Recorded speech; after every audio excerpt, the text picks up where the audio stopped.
Hey there, my name is Tanpreet Dollywall, and I am a concerned citizen of Brampton. And today I'm here to discuss about and inform you guys about an underlying situation that Brampton has been dealing for years and years now, and that is Brampton's underfunded healthcare system.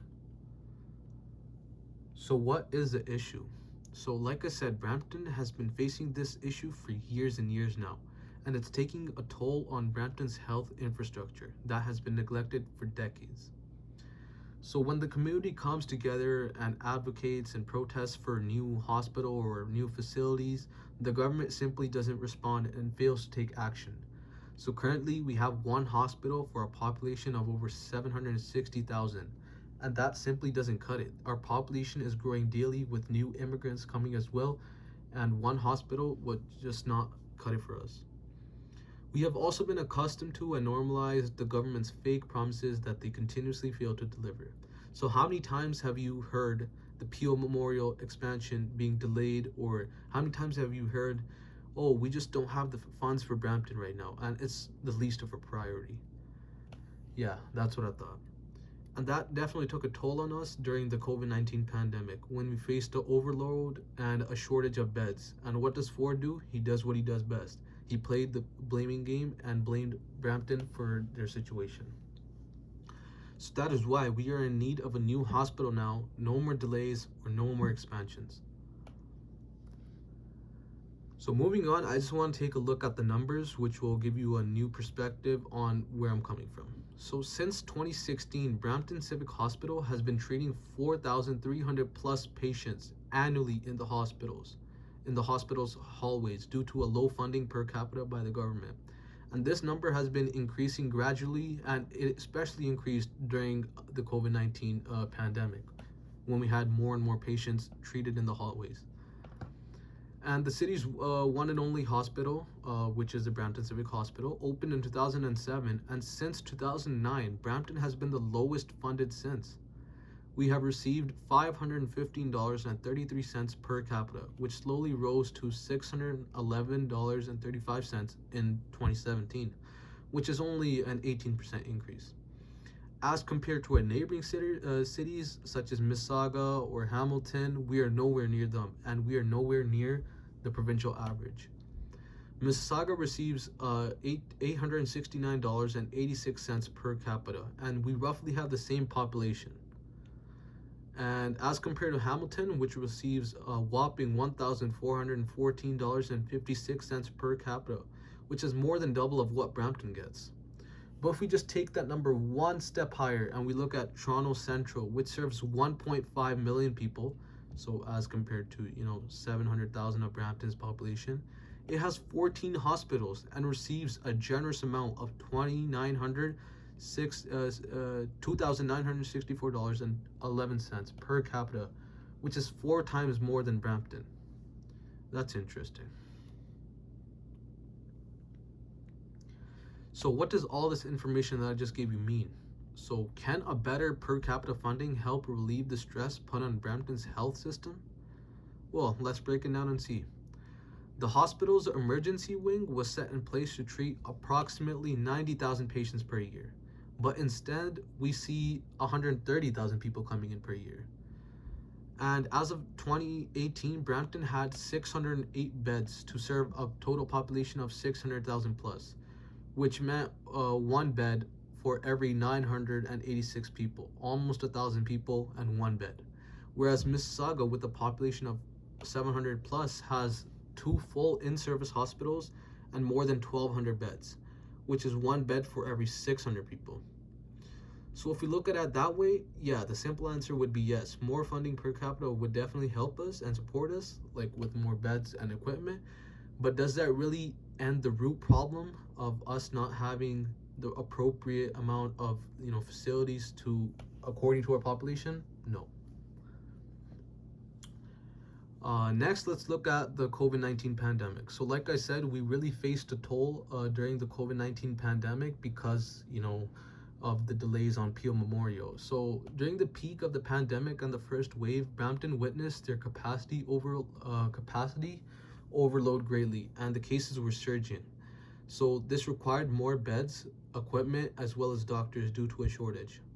But what does Premier Ford do? He goes on to say that Brampton is the biggest hotspot in Ontario, and that we ended up posing a greater risk to others and surrounding cities.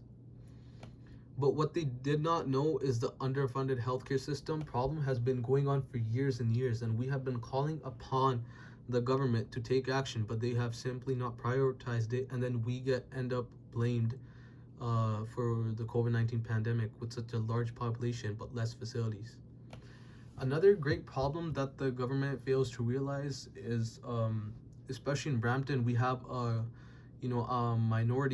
large minority group. 75% of Brampton is South Asians, and we have this. South Asians have this in their culture where there's a generation of families staying together in the same house. So that obviously can cause more COVID cases, but that is racial gaslighting, and that's just a problem that the government fails to understand. Another big problem was that Ford was going on to blame Brampton, but what he fails to realize is that we have the biggest trucking transportation sector in Canada.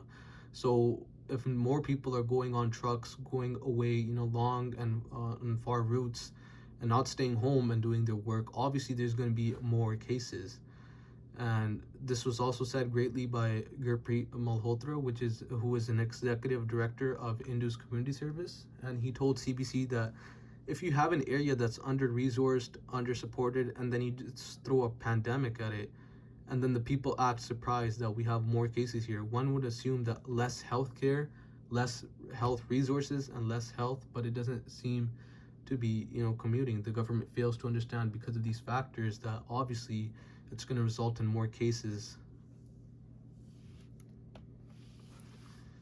So moving on, I want to talk about the Peel Memorial expansion. So Peel Memorial opened in 2017 with phase 1, and this was designed for day surgeries and preventative care only. So as per what the government says, this phase 1 had no overnight stay until phase 2, right? So which is not introduced yet, and phase 2 is said to include around 150 to 200 beds, which is still far from what the city requested during COVID. So when the COVID pandemic hit us, we were requesting approximately 800 beds more to serve, the great population, but that request was denied. And now, even if phase 2 gets implemented, we'll still be far, far away from the provincial average. And as we all know, because of COVID, this was supposed to happen in 2020, the phase 2 expansion, but it got delayed until 2023 due to COVID. So before we conclude this presentation, I just want to talk about my personal and shared experiences that I faced with Brampton's healthcare infrastructure and at Brampton Civic Hospital. In the summer, my mom had some health complications, and she had to have her gallbladder removed as a surgery. But she went there a couple times to Brampton Civic Hospital, 2 times at least, and she had to wait in the hallway for at least a day. And then she was sent home because the doctor said everything checked out. And then she had to return back and, make a date and set an appointment for her surgery. So it just goes to show that there's really no system. They're being treated in the hallways, and sometimes you're not being prioritized, even though it could be an emergency. And so that was the case for one of my close friends who had gotten into a major accident recently. And it was a pretty bad accident, and he was forced to stay in the hallway for 5 hours before he was taken into a room and stitched up and everything. So again, that just goes to show exactly what Brampton citizens, including myself and others, are facing due to this situation.